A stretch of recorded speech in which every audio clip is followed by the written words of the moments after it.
Dear students, I am one of your teachers from Government Girls High School, Belgaum. Today, I am with you through this offline class with your social science subject. You are welcome in this class.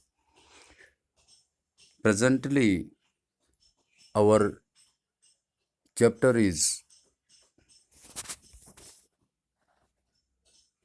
Natural Vegetation and Wildlife.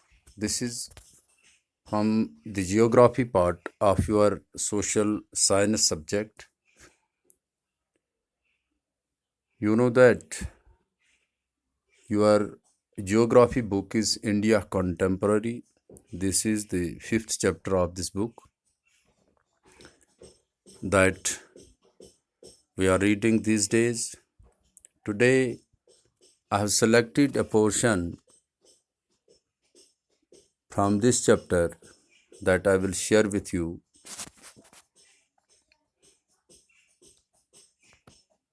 You know that in previous lectures, I have shared so many things with you about this chapter. Today, my point is that what factors control the diversity and growth of fauna and flora. I hope that you will listen keenly the points that I am going to share with you. We know that the growth, types, and diversity in flora and fauna kingdom are due to some main factors like temperature, sunlight, precipitation, soil, and relief, etc. We see that what is the role of temperature in this? The character and extent of vegetation are mainly determined by temperature along with humidity in the air, precipitation, and soil. On the slopes of the Himalayas and the hills of the peninsula, above the height of 915 meters, the fall in the temperature affects the types of vegetation and its growth and changes it from tropical to subtropical, temperate, and alpine. This is the relation of temperature with the fauna and flora of any area. Then we see the role of sunlight. The variation in sun's radiant energy at different places is due to difference in latitude, altitude, season, and duration of the day. Due to the factor of sunlight, trees grow faster in summer. This is the effect of sunlight. Then we see the role of precipitation. Almost the entire rainfall is brought in by the advancing southwest monsoon, June to September, and retreating northeast monsoons.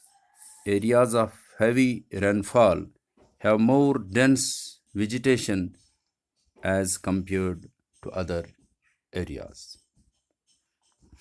Then we see the role of soil. Changes in soil conditions have given rise to peculiar types of vegetation in many areas such as mangrove forests, swamps, and sandy coastal forests.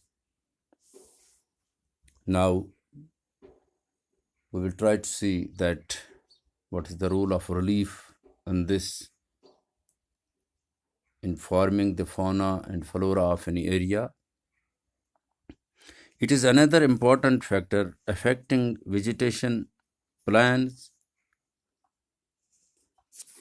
plateaus, and mountains have different types of vegetation.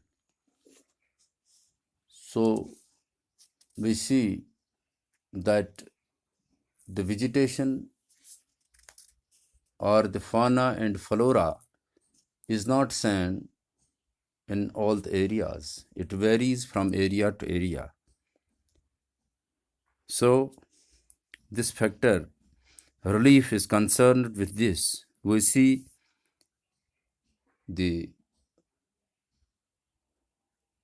vegetation or the wildlife, it is different in plains, plateaus, or the areas that are covered with mountains. I think that this is sufficient for today. We have mentioned almost all the main points that are responsible or that control the diversity and growth of fauna and flora of any area. And it is the law of nature. There is a law created by nature. There is a law existing in the nature that affects these things, that plays a role in the fauna and flora of any area.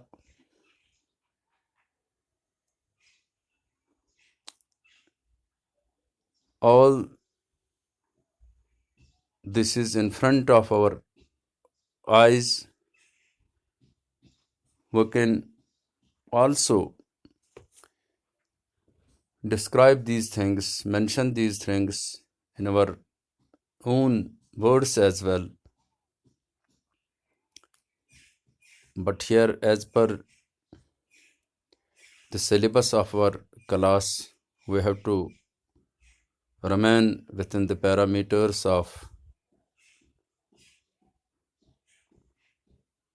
this syllabus. We cannot go beyond that, and it is also necessary for you, by the examination point of view,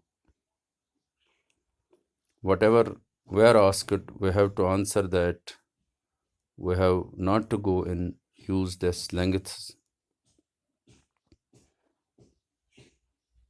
So I hope that you will take the advantage of these points and prepare yourselves for what is required and what is the aim of these lectures. I will be leaving you again, advising you that take care of your health of your all the concerned,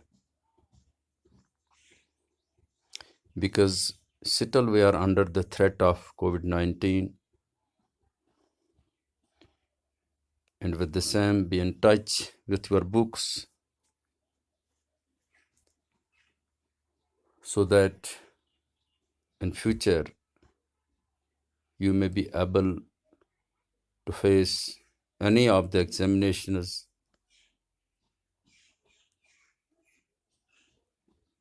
Presently, you are benefited with community classes, with online classes, offline classes.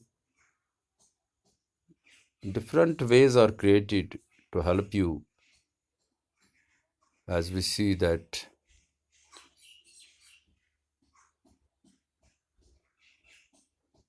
necessity is the mother of invention.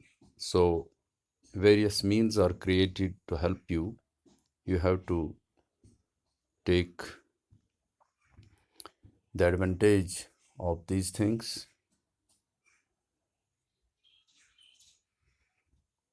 and that way you will be helped and this will also enhance your knowledge.